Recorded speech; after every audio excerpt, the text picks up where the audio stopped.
윤석열 전 대통령, 조은석 내란 특검팀의 오후 조사에 응하지 않았습니다. 네, 경찰청 박창환 총경이 조사에 참여하자 크게 반발한 건데요. 이에 특검은 수사 방해에 해당한다며 강경 대응 방침을 밝혔습니다. 김상일 시사평론가, 또 김동완 국민의힘 대변인 두 분과 짚어보겠습니다. 어서 오세요. 네, 어서 오십시오. 오전에 출석을 하고 또 오전 조사를 받을 때까지만 해도 어느 정도 순조롭게 흘러가겠구나라고 생각을 했었는데 오후 조사에는 거부를 했습니다. 약간 예상치 못한 상황이었을 것 같은데 좀 어떻게 보셨습니까? 그러니까 이게 저도 그 국회에서 감사를 오래 해봤거든요. 근데 그 어떤 사안을 처음부터 끝까지 꿰고 있는 사람은요, 이 어떤 것들이 돌발적으로 튀어나오든 뭘 하든 다 대응이 가능합니다. 그리고 그 대응을 굉장히 뭐랄까요, 상대방이 꼼짝을 못하게도 대응이 됩니다. 그렇기 때문에 이 수사를 처음부터 해온 박창환 총경이 조사에 함께 임하자 그런 부분을 우려해서 수사를 지연시키기 위해서, 조사를 지연시키기 위해서 뭐랄까요, 핑계, 꼬투리를 잡고 있는 것 아닌가. 사실상의 혐의 내용, 입증, 이런 조사와 관련 없는 것으로 수사를 지연시키려고 하는 것이 아닌가, 저는 그렇게 보입니다. 예. 네, 윤석열 전 대통령 조사실 이제 들어가는 것도 거부를 했는데 어떻게 보셨어요? 네, 윤 전 대통령의 변호인과 윤 대통령 본인은 이거에 대해서 기본적으로 체포영장 집행이 불법이었다라는 인식에서 시작이 된 거거든요. 한남동 사저에 대한 체포영장 집행 자체가 불법이었는데 그 체포영장 집행을 지휘한 사실상의 실무 지휘 책임자가 이 박창환 이 총경 경감이죠. 경감.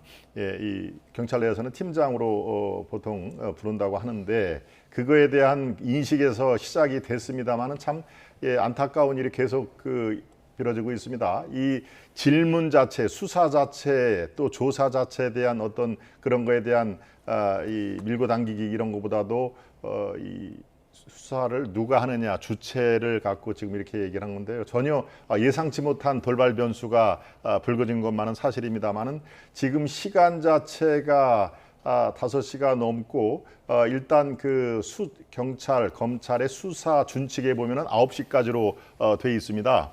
예, 그리고 9시 넘어서는 또 그 피의자의 동의를 받고 이렇게 진행을 해야 되는 상황인데 지금 상황에서 글쎄요, 그 안에 다시 재개 여부가 다소 불투명한 상황은 있습니다만 지금 현재로서는 수사의 주체를 갖고 누가 조사를 하느냐에 따라서 하는 국민들의 시각은 어떻게 할까? 제가 이 방송 들어오기 전에 몇 군데 이렇게 파악을 해봤는데요. 역시 이 수사를 회피하는 느낌을 줘서는 국민들에 대한 도리도 아닐 뿐더러 조사에 대해 오히려 불리하게 작용을 하지 않느냐라는 그 견해가 더 상대적으로 많았습니다. 그래서 물론 전략적으로 지금 임하고는 있습니다만은 이 자체가 국민들 눈에 어떻게 비칠까라는 점에서는 글쎄요, 윤 대통령과 그 변호인단의 어떤 이번 조사 회피하는 듯한 되는 것은 크게 득을 볼 수가 없을 것 같다라고 조심스럽게 저는 일단 말씀을 드립니다. 네. 근데 우리가요, 수사를 받다가 이게 불리할 것 같으면 수사하는 분을 그냥 고발하면 그 수사 안 받아도 되나요? 국민들이 앞으로 이게 가능하다 그러면은요, 모든 범죄를 진 사람이 나 수사하는 수사관 다 고발할 것 같아요. 이게 말이 안 되는 겁니다. 지금 아니 검찰을 하신 분이잖아요. 수사해 보신 분이잖아요. 어떻게 이런 진짜 땡깡에 가까운 억지를 부리는지 저는 이해가 되지 않고요. 이렇게 고발을 했어도 그것이 입건되고 수사되고 기소가 됐다면, 그래서 다툼을 본격적으로 해야 되는 상황이라면 저 주장이 일리가 있을 수 있어요. 근데 지금 아니라 자기 주장인 거예요. 기소가 되기 전까지는 완전한 자기 주장입니다. 수사기관의 입장도 아니에요, 그거는. 그러니까 기소 입장을 갖기 전까지는 수사기관은 수사를 할 권리를 가지고 있는 겁니다. 물론 수사를 하다가 내용상의 이해 충돌이 굉장히 중대한 게 발견이 됐다. 그러면은 그 이해 충돌과 관련된 중대한 내용을 가지고 지휘부가 바꿔줄 수는 있겠죠. 이게 국민의 신뢰를 획득하기 위해서.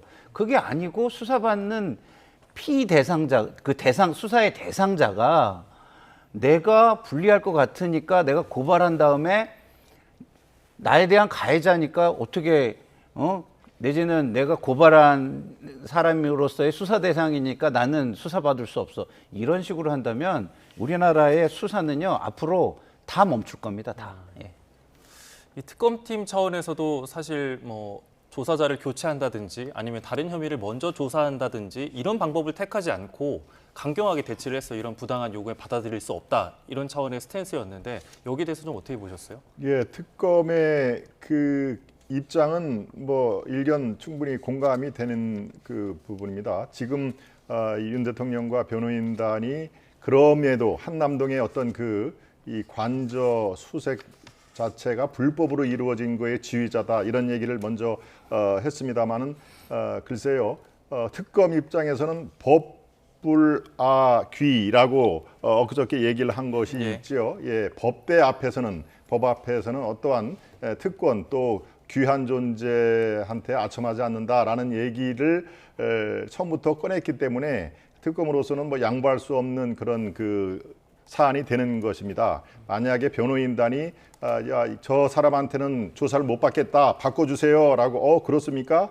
그래서 다시 검사로 조사를 바뀐다라고 하는 그런 가능성은 현재로서는 없다고 봐야 되겠죠. 그럼 뭐 조특검이 처음부터 기자들에게 얘기를 한 것과 일맥상통을 하기 때문에 특검으로서는 저것을 양보할 그럴 사안이 아니다라고 판단을 했기 때문에요. 지금 상황에서는 글쎄요, 더 중요한 것은 이 특검보가 좀 이따가 이제 브리핑을 할 텐데요. 마찬가지로 윤 대통령의 변호인단도 나름대로 기자들에게 할 말이 있을 것입니다. 우리가 지금 박창완 총경을 거부를 하는 게 아니다. 이러이러해서 절차적인 정당성이 문제가 되지 않았느냐. 마치 공수처가 절차적인 정당성을 밟지를 않고 강제 조사를 해서 또 이 나름대로 후폭풍이 있지 않았습니까? 2월 달이었죠. 그런데 이번에는 조사를 받으면서 또 같은 이 절차적인 정당성에 문제가 있다라고 아마 변호인단이 주장을 할 가능성이 높은데요. 그래서 양쪽의 좀 주장을 다 들어본 이후에 더 정확하고 면밀한 평가가 필요하겠다. 저는 일단 그렇게 말씀을 드리겠습니다. 예. 지금 고검에서 사실 경찰이 피의자를 조사하는 것 자체가 이례적인 일인데 이 결정 자체가 특검은 어떤 판단을 해서 이렇게 한 걸까요? 아니, 이례적이라는 말이요, 국민들한테는 저는 이해가 안 될 거라고 봅니다. 왜냐하면 수사는 그 목적이 있고요. 목적을 이루기 위한 효율적인 방법을 동원하는 거예요. 자, 경찰이 와서 수사를 했다. 경찰의 권한으로 하는 건가요? 아니죠. 특검이 우리를 대리해서 조사하라고 권한을 부여한 겁니다. 그러면 특검의 보조원 내지는 특검의 대리인으로서 조사를 하는 거예요. 이거는 완전히 파견을 받는 순간에 권한과 제가 볼 때는 어떤 직무가 변경되는 것이라고 저는 봅니다. 파견돼서 왔잖아요. 예? 그러면 경찰서에서 경찰로서 조사하는 거라고 할 수 있습니까? 아니죠. 특검이 파견 받아서 조사를 해. 우리가 권한을 너한테 줄게라고 하면 조사 대리인이 되는 거예요. 그러면은 예를 들어서 윤석열 대통령이 법률 대리인이 만약에 얘기를 했다. 그러면은 그 피고인이 아니니까 이거 의미가 없어. 이렇게 하나요? 아니잖아요. 누가 권한을 부여하느냐. 이런 거에 따라 다른 거고, 그리고 공무원들은요, 파견을 받아서 오면은 파견된 곳에 어떤 직무를 가지고 일을 하는 겁니다. 안 그러면은 그게 파견이 무슨 의미가 있어요? 파견이라는 게 그냥 경찰에서 지휘 받아가지고 나가가지고 경찰로서 조사하고 그 자의적인 그리고 독립적인 행동을 해야 되는데 그렇게 안 하잖아요. 파견이기 때문에 파견된 기관에 지휘를 받아가지고 일을 하는 거 아닙니까? 그런데 그게 뭐가 이례적이라는 건지 모르겠고요. 수사 목적을 위해서 효율적인 방법을 동원한 겁니다. 제가 아까 말씀드렸잖아요. 저도 국회에서 감사를 오래 했는데 감사에서 가장 중요한 거는요, 이 사람이 얘기하는 거에 의도를 파악하고 그걸 전곡을 찌르려면 히스토리를 다 꿰고 있어야 돼요. 그러면은 이 조사를 처음부터 한 사람이 참여하는 것이 굉장히 중요합니다. 그러면 국민 입장에서 지금 이 국가적 위기를 초래한 불법 계엄에 대해서 그 내용과 혐의를 조사하는 데 있어가지고 특검이 새롭게 시작하니까 지금까지 수사해온 사람의 조력을 받겠다는 게 왜 문제가 되죠? 지금 자, 나라가 두동강이 난 상황에서 진실과 진상이 규명돼야 그 진실과 그 진상을 바탕으로 이거였으니까 우리 앞으로는 통합해서 갑시다. 그 기준을 제시하고 국민 통합으로 나갈 수 있는 거 아니에요? 그럼 하루라도 빨리 진상과 진실을 규명해야만 이 나라가 역사적으로 발전의 방향으로 통합의 방향으로 나갈 수 있는 겁니다. 그거 하려는 거를 본인의 이익을 위해서 국가의 미래와 국민의 이익을 방해하고 가로막고 있는 거잖아요. 이거는 말도 안 되는 겁니다. 국민들은요, 정말 짜증을 넘어서 또 한 번 분노하시지 않을까 이런 생각이 듭니다. 예, 예.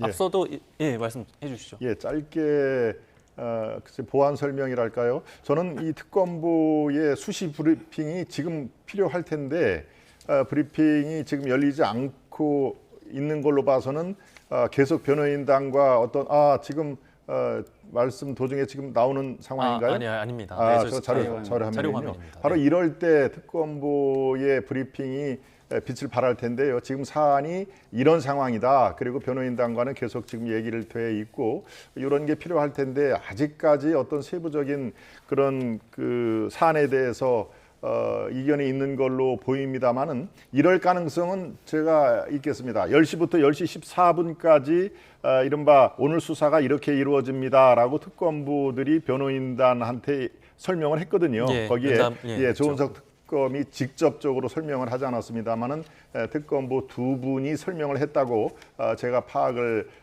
하고 있는데요. 아마 그럴 때 오늘 조사가 이런 그 직접적인 그 이 대면 조사가 어느 분들이 조사를 할 겁니다라고 사전 설명할 때 이 박창환 총경 이름이 거론이 안 됐을 가능성이 높다. 왜냐하면 오전 조사는 받았거든요. 2시간 정도. 그러니까 사전 설명에 이름이 물론 고의적으로 빠뜨린 건 아니겠습니다만은 이름이 없지 않았을까라는 저는 그 생각이 듭니다. 그래서 오후에 그 박창환 총경이 다시 조사를 시작을 할 때 이제 이거는 문제가 있다라고 얘기를 한 거 아닌가라는 그런 그 제 추측입니다만은 그런 것들 이 궁금증에 대해서 바로 특검부의 수시 브리핑 이것이 있어야 되는데 지금 몇 시간째 열리지 않는 걸로 봐서는 글쎄요 오늘 조사 지금 뭐 9시가 이렇게 거의 다가오는데 이걸로 끝나면은 그야말로 국회만 파행되는 것이 아니라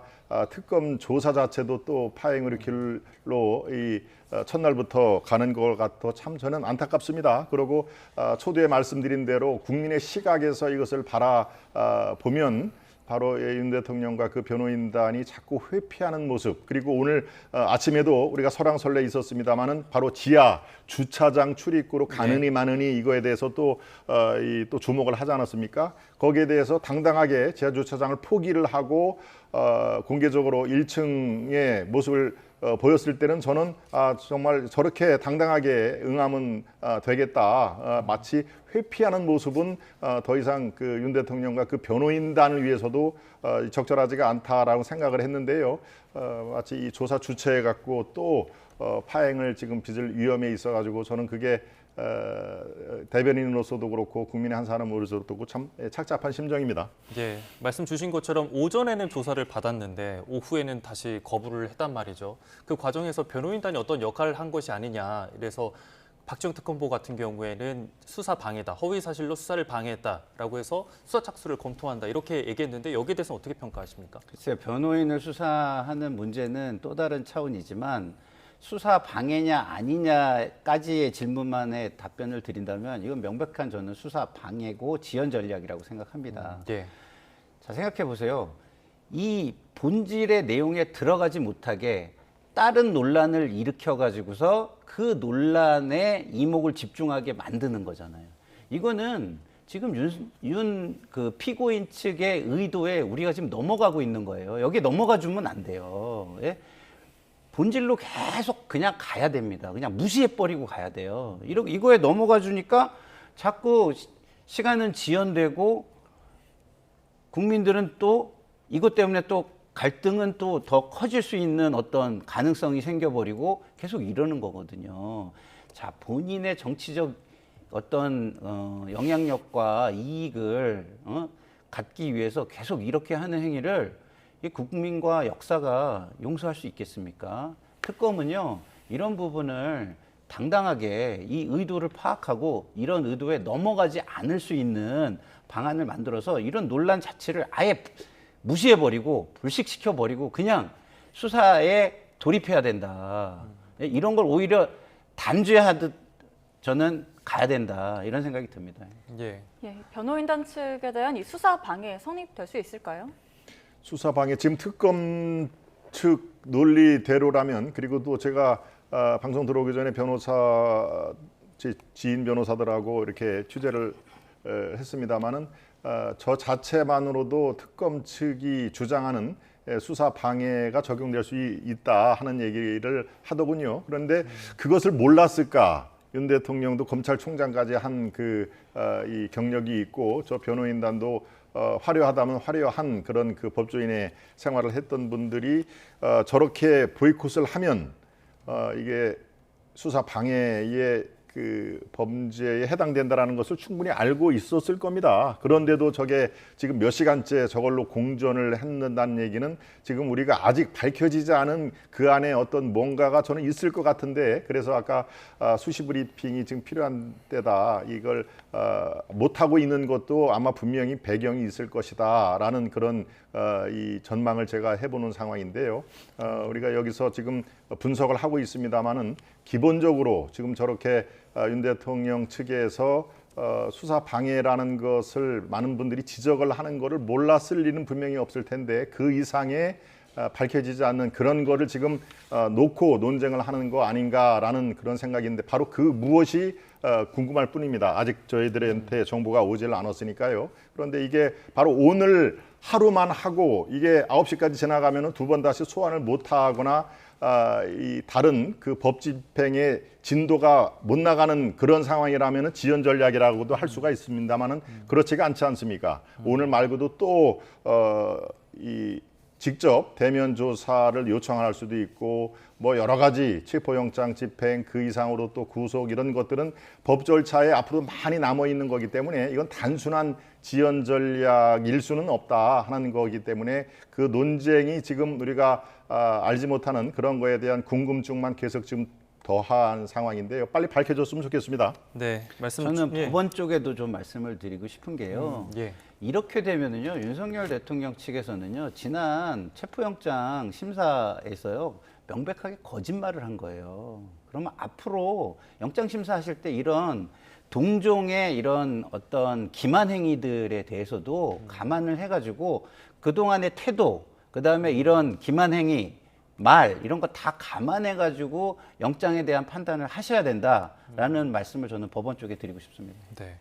지금 말씀 주신 것처럼 특검 조사와 관련된 정확한 상황이 공식적으로 전달되지 않고 있는데, 아무튼 이 체포 방해 혐의에 대해서는 분명히 이제 거부를 한 거죠. 조사자를 교체해달라라는 요구를 했는데 특검 입장에서 이걸 받아들이기가 쉽지는 않을 것 같은데, 그렇다면은 어떻게 받아들이겠어요? 그러면은 제가 말씀드렸잖아요. 제가 수사받아도 저는 이걸 이용한다니까요. 바로 우리 앵커님이 저 조사하잖아요. 저 앵커님 그냥 고발해요. 그럼 계속 바꿀 텐데요? 그러면은 또 바꿔. 그럼 또 고발해. 또 바꿔. 또 고발해. 이게 뭡니까? 국가 질서를 완전히 무너뜨리는 행위죠. 국가 질서를, 근대 국가 시스템을 우습게 보는 행위죠. 저분들은요, 변호사 할 자격도 없어요, 제가 볼 때는. 이렇게 제도와 시스템을 무시하고 그걸 유린하려고 드는 사람들이 어떻게 법률 대리인을 합니까? 저는 진짜 너무나 국민의 한 사람으로서 화가 납니다. 그렇다면은 지금 특검이 그걸 수용해 줄 수 없는 상황이라고 한다면은 강대강 대치를 계속 이어갈 수밖에 없지 않겠습니까? 그렇다면은 특검이 그 다음 단계로 강제 수사를 좀 동원할 수 있다고 이렇게 보십니까? 그렇습니다.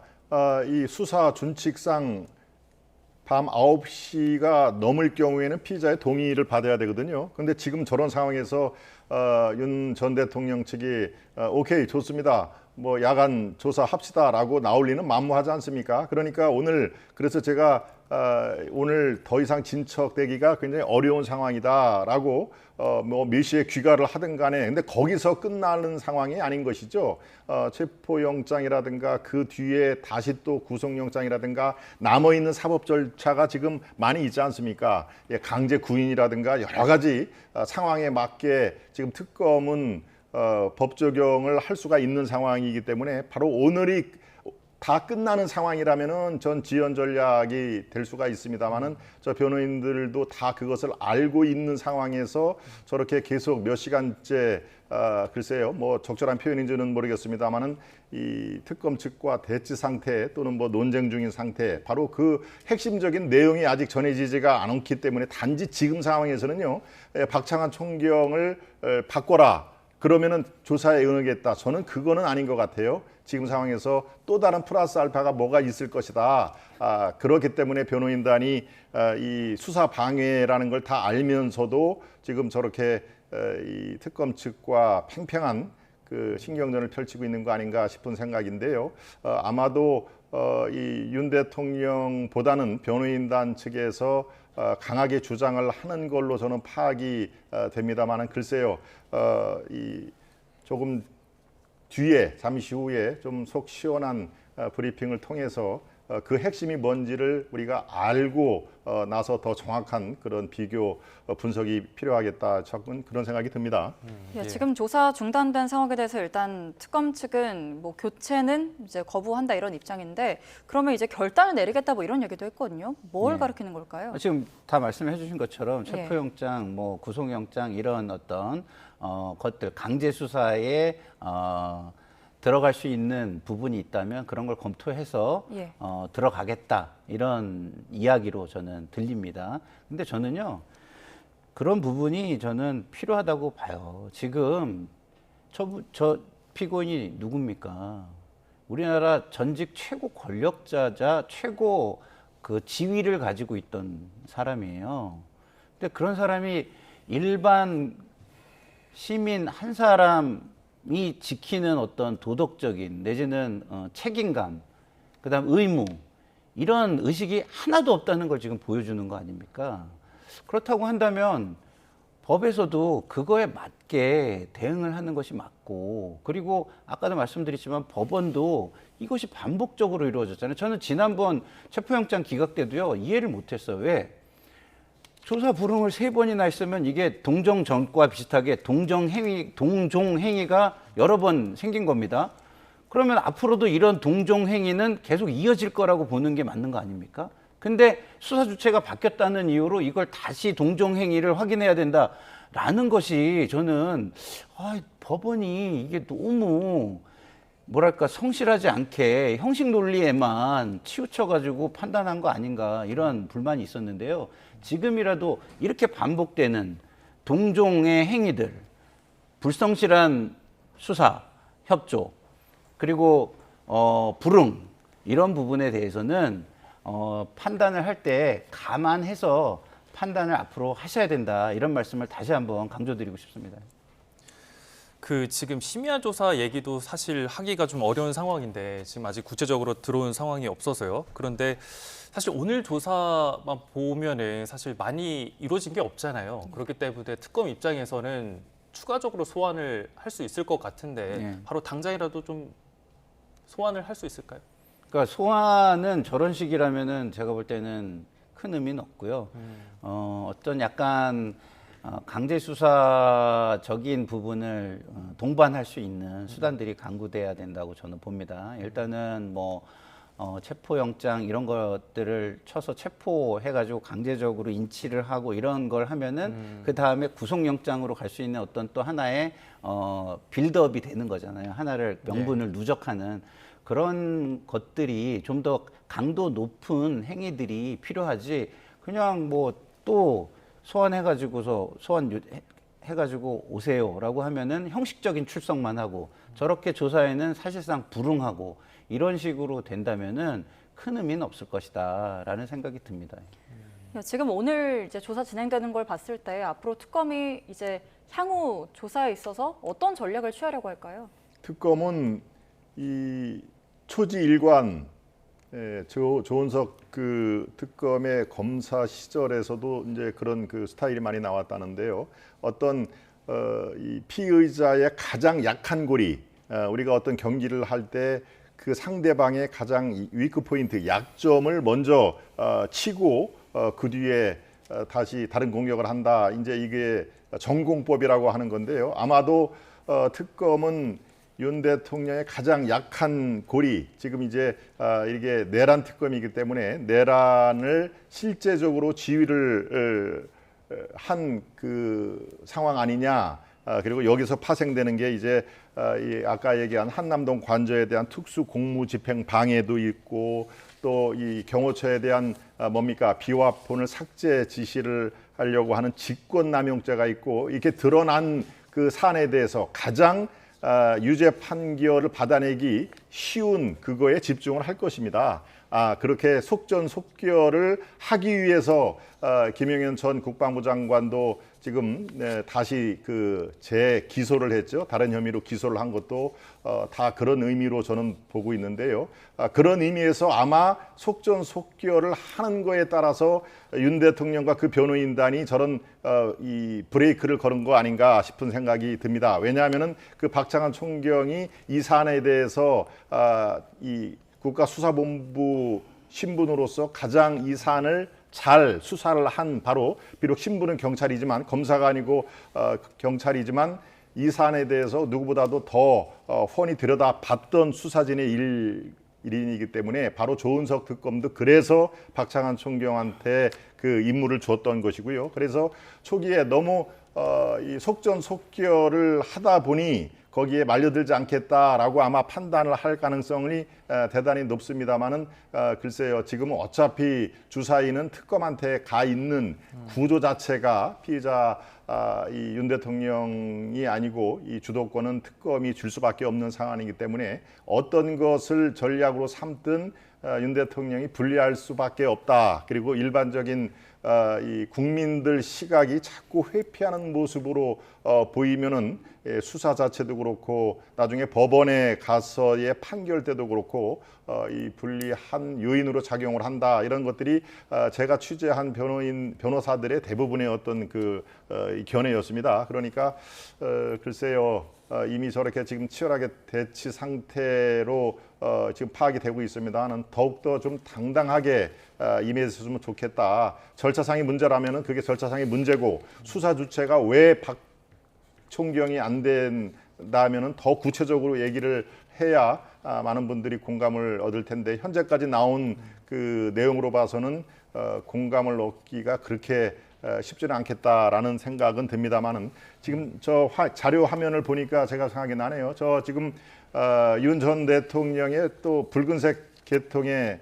넥타이를 메고 나왔습니다. 그래서 일각에서는 오늘 그게 회자가 돼 있습니다. 아마 저것도 틀림없이 신중하게 골랐을 것이다 라는 얘기를 하는데요. 그래서 아마 그 추운 겨울날 1월, 2월, 3월 초까지 공수처에 대해서 집중적으로 많은 국민과 함께 이 공수처의 부당함, 절차적인 그 정당성이 결여된 거를 상당히 집중적으로 그 투쟁을 했지 않았습니까? 아마도 저 빨간 넥타이를 메고 지지자들과 결집을 해서 이번에는 공수처가 아니라 특검과의 어떤 그 대회전 이런 것들을 생각한 거 아니냐라는 그런 시각도 있었습니다. 근데 저는 그 시각에 동의할 수는 없고요. 이미 지지자들과 연대를 해서 어떤 특검의 벽을 돌파하기에는 이미 그 시기적으로 많이 늦었다. 그리고 얼마나 3개월, 4개월 동안에 그 지지자들과 함께 헌재 앞, 광화문 앞, 이 한남동 관저 앞에서 많은 목소리를 외쳤습니까? 많은 어떻습니까? 이 탄핵의 인용이 8대 0으로 되지 않았습니까? 그러니까 지지자의 결집만으로 특검 수사, 법원의 어떤 판결, 이 벽을 넘기에는 이 매우 어렵다라는 것을 아마 이 윤 대통령과 변호인단이 잘 알 수 있을 것입니다. 그러니까 오늘 그 넥타이에 관련된 여러 시중의 어떤 궁금증이라든가 화제 이거에 대해서 저는 그렇게 판단을 한다라는 말씀을 드립니다. 네, 그 출석 말씀을 좀 해주셨으니까 사실 오늘 출석하느냐 안 하느냐 뭐 이런 걸 가지고도 사실 많은 관심이 있었지 않습니까? 그래서 뭐 지하 주차장에 오느냐 마느냐 이거 가지고도 이제 많은 실랑이를 좀 벌였었는데 오늘 어쨌든 와서 네. 출석을 했어요. 네. 그런데 다른 이제 전직 대통령들하고 다르게 네. 아무 말도 하지 않고 들어갔죠. 이 네. 모습에 대해서는 좀 어떻게 보였습니까? 그러니까 반성 없이 오만한 태도인 거죠. 이미 헌재를 통해서 판단을 받았고 그리고 절대 다수의 국민들이 잘못됐다고 얘기하잖아요. 강성 지지층 외에는 잘못됐다고 얘기하잖아요. 그러면 본인이 강성 지지층만을 대표해서 대통령이 됐습니까? 아니잖아요.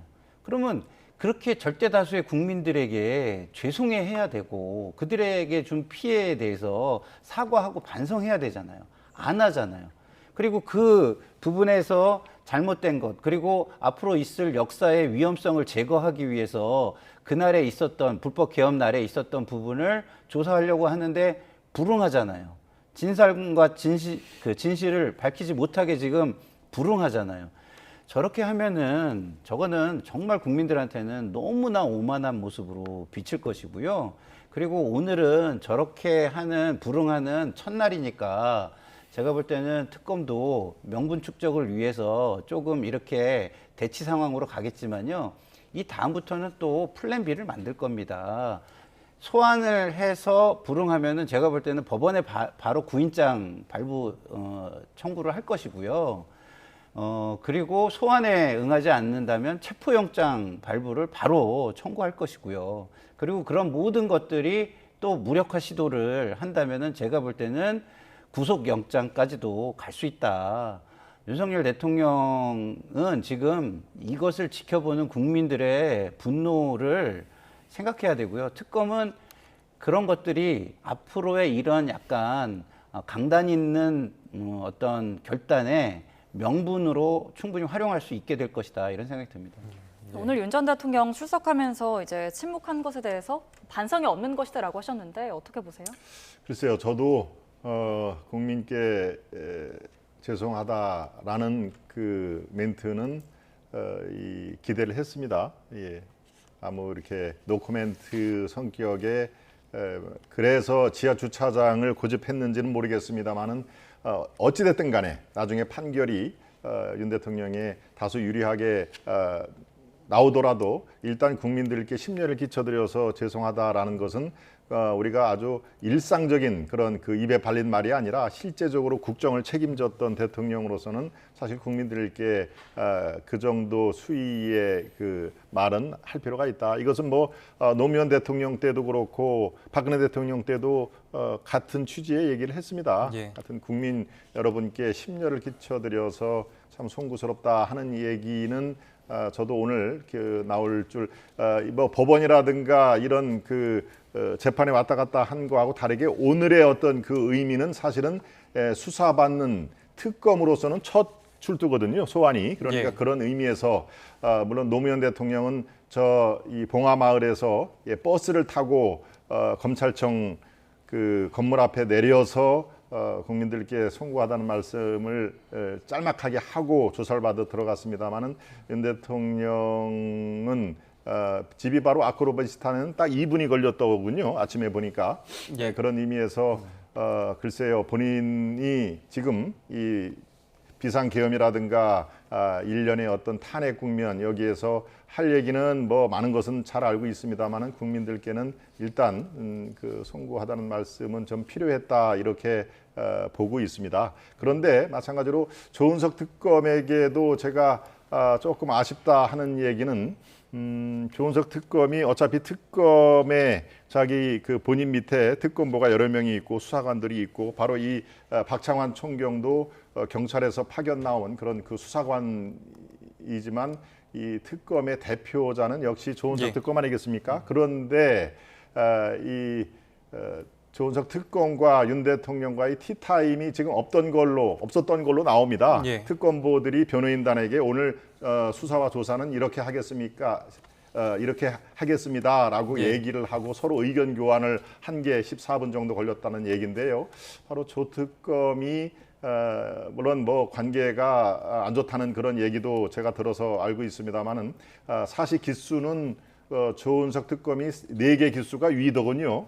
물론 연배는 윤 대통령이 더 많습니다만은 그래서 이거는 뭐 그야말로 대한민국을 위해서 상당히 중요한 그런 그 특검 수사와 재판이 될 텐데 이 조은석 특검이 티타임을 하면서 윤 대통령과의 어떤 그 의견 조율이라든가 서로를 약간 이렇게 인정을 해주는 그런 것들이 있었으면 모양새가 훨씬 좋았겠다는 생각은 듭니다. 물론 그게 없어서 변호인단과 윤 대통령이 서운해서 지금 저렇게 수사 주체를 바꿔달라, 조사자를 바꿔달라라고 하지는 않았겠습니다만은 아침부터 쭉 지켜본 상황에서는 조은석 특검이 왜 그런 그 과정을 생략을 했을까라는 면에서 좀 아쉬운 면은 서로 양측에 다 발견이 됐다 이렇게 저는 말씀을 드립니다. 예, 그 말씀 중에 그 윤석열 대통령이라고 말씀을 해주셨는데 정확하게 윤석열 전 대통령으로 호칭을 정정하겠습니다. 네, 전 대통령이죠. 네, 전 대통령으로 호칭을 정정하겠습니다.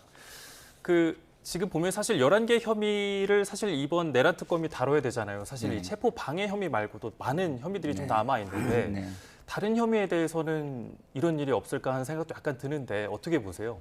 다른 혐의에도 이런 어떤 자신들 나름대로 똑똑하다고 생각하면서 발견되는 거에 대해서는 꼬투리를 잡고 들어올 것으로 보입니다.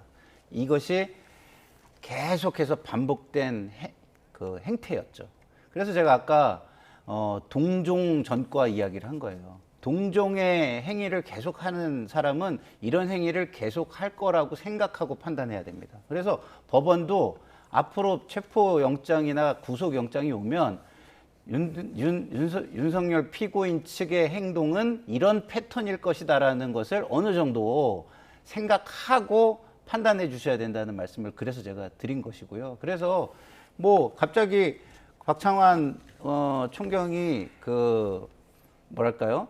조력자로 특검의 어떤 대리인으로 조사에 들어오니까 그걸 보고 바로 이런 아이디어를 누군가 낸 거 아니에요? 본인들은 굉장히 좋은 꾀다라고 생각할지 모르지만 이것이 시간이 지나잖아요. 본인들한테 부메랑이자 자가당착으로 저는 귀결될 것이라고 봅니다. 그 머리 좋은 사람들이 순간적으로 내는 꾀가 이 도도한 어떤 사회적인 흐름이나 어떤 정의에 반해서 그런 거를 뒤집을 수 없다라고 저는 생각합니다. 그러니까 너무 자신들의 머리만 믿고 이런 거 제발 좀 하지 마시고요. 정말 지금 국민들이 원하는 게 뭔지 이전에 최고 권력자답게 이전에 대통령직이라는 최고 지위에 있었던 사람답게 그 당당한 피고인의 모습을 보여줘라라는 말씀을 드리고 싶습니다. 일단 오늘 특검 조사 일단은 중단이 된 상황으로 전해졌는데요. 그런데 일단은 특검이 출범한 지 16일 만에 소환 조사를 진행하지 않았습니까? 이런 속도전에 대한 얘기도 나오는데 이게 뭐 유의미한 성과라고 볼 수 있을지 어떻게 보셨어요? 네, 그렇습니다. 상당히 속도전에 중점을 두고 있다라는 것은 여러 가지 흔적에서 나타납니다. 그리고 조은석 특검이 검사 시절의 그 스타일이 그렇다고 해요. 어떤 뭐 좌고우면하지 않고 수사를 시작을 하면은 아주 속도전을 굉장히 잘했다. 그리고 그 피의자 혐의들이 놀랄 정도로 상당히 그 약점을 중심으로 가장 아주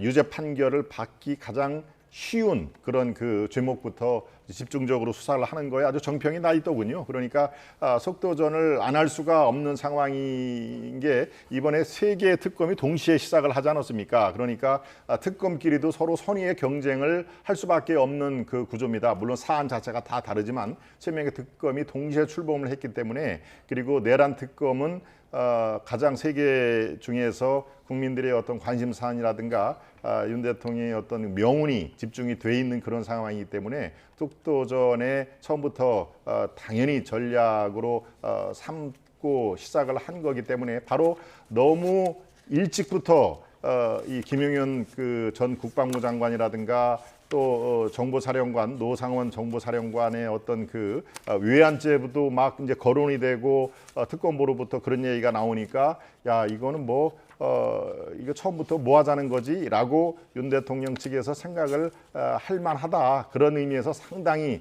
속도가 빠른 것만은 분명하다 이렇게 분석이 됩니다. 예, 오늘 관련 현안들 정말 많았는데요. 일단 특검 소식 전해지는 대로 다시 전해드리겠습니다. 김상일 시사평론가, 김동원 국민의힘 대변인과 함께 짚어봤습니다. 오늘 말씀 고맙습니다.